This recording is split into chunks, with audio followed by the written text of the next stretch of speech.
తండ్రి కోసం తన జీవితాన్ని త్యాగం చేసిన భీష్ముడి ప్రతిజ్ఞ గురించి మీకు తెలుసా?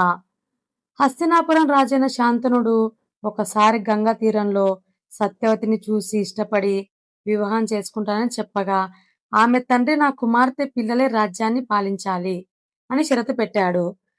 ఆ షరతు విని శాంతనుడు బాధపడుతూ ఉండగా, విషయం తెలుసుకున్న శాంతనుడి మొదటి భార్య పుత్రుడైన దేవవ్రతుడు తండ్రి ప్రేమ కోసం తన జీవితాన్ని త్యాగం చేశాడు. సత్యవతి తండ్రితో నేను జీవితాంతం బ్రహ్మచారిగా ఉంటాను, పెళ్లి చేసుకోను, సింహాసనం కోరనని ప్రతిజ్ఞ చేశాడు. అప్పటి నుంచి దేవరథుడు భీష్ముడుగా ప్రసిద్ధి చెందాడు. తండ్రి ప్రేమ కోసం చేసిన ఆ వ్రతం ధర్మం, త్యాగం, విధేయతలకు ప్రతీకగా నిలిచింది. రాజ్యాన్ని వదిలిన గౌరవాన్ని గెలుచుకున్న యోధుడు భీష్ముడు. తన ప్రతిజ్ఞతో మహాభారతంలో అజరమరుడయ్యాడు.